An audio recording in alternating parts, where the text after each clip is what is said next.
Muitíssimo obrigado, Sr. Doutor. Peço imensa desculpa por ter interrompido, mas nós temos, como sabe, um tempo curto. Já sabíamos que a sua intervenção ia ser um bocadinho mais longa. Eu pedi agora ao Dr. Sérgio Moro que fizesse a mesma, onde quiser, se quiser falar sentado ou em pé, tanto faz, e que focasse naquilo que considera serem os pontos mesmo decisivos para responder aos grandes desafios da justiça dos nossos dias.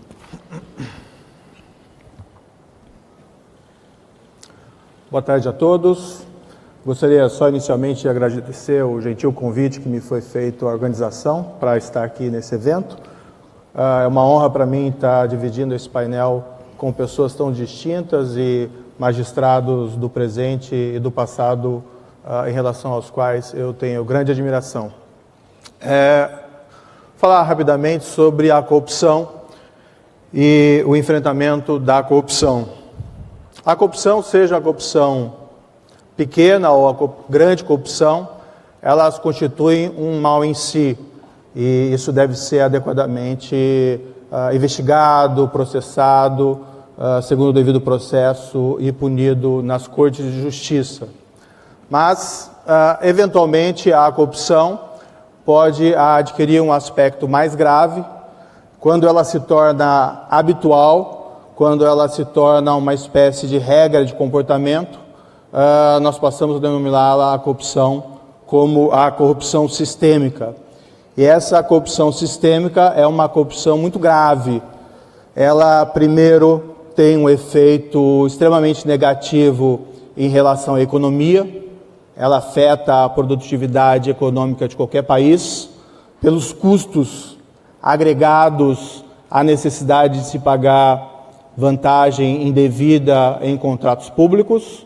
Mas não só isso, muitas vezes esse sistema de corrupção impede que agentes envolvidos na economia de determinado país tomem as melhores decisões do ponto de vista econômico para aquele país. Além disso, também ainda essa corrupção sistêmica, ela é negativa para a economia porque ela acaba afugentando investidores externos e, de certa maneira, também investidores internos. Mas a corrupção sistêmica, não a corrupção isolada, como um ato no tempo e espaço, mas essa dita corrupção sistêmica, ela é extremamente prejudicial, não só no aspecto da economia, mas especialmente no aspecto da democracia.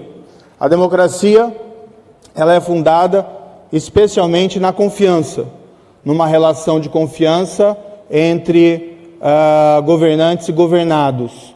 Mas em um contexto de corrupção sistêmica, essa confiança entre governantes e governados, ela é extremamente abalada. Se as pessoas entendem que a prática de crimes que a trapaça passa a ser uma regra de comportamento, isso afeta significativamente a confiança que as pessoas mantêm no sistema democrático. Esse é o principal aspecto negativo da corrupção sistêmica. Por isso que é necessário, é urgente e é prioritário enfrentar a corrupção em todas as suas formas, mais especialmente essa dita corrupção sistêmica. É necessário um enfrentamento judicial, observando, evidentemente, o devido processo, mas tendo presente que a corrupção sistêmica ela é tão grave quanto o crime organizado.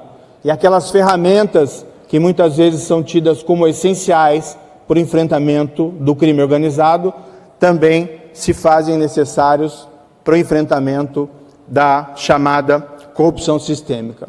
Agora, é uma ilusão acreditar que o processo judicial, sozinho, ele é suficiente para o enfrentamento da corrupção sistêmica. Cortes independentes, um processo que seja eficaz, isso são condições necessárias para o enfrentamento da corrupção sistêmica. Mas, para além disso, é necessário que outros setores do poder público e, igualmente, da sociedade se mobilizem contra a corrupção sistêmica.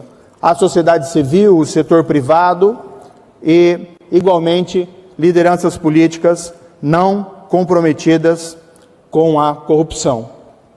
Isso tudo é necessário para que a corrupção deixe de ser sistêmica e ela passe a ser apenas um comportamento desviante, excepcional e não uma regra de comportamento.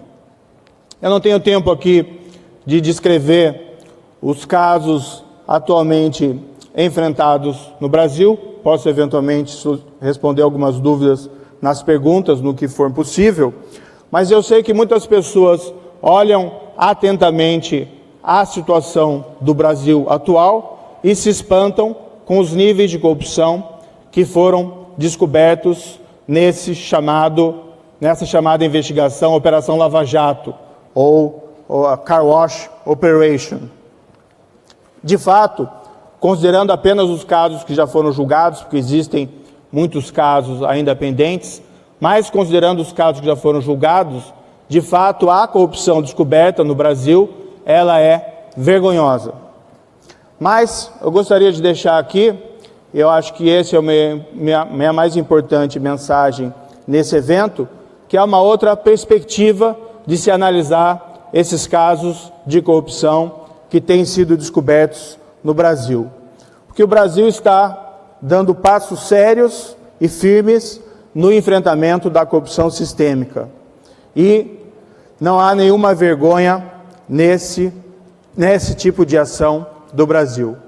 Eu gostaria aqui de repetir rapidamente um breve discurso que foi dado por um antigo presidente norte-americano, Theodore Roosevelt, em 1903, disse, referindo-se à situação da época dos Estados Unidos, que a exposição e a punição da corrupção pública é uma honra para uma nação, não uma desgraça.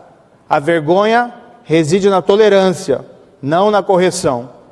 Nenhuma cidade ou estado, muito menos a nação, pode ser ofendida pela aplicação da lei.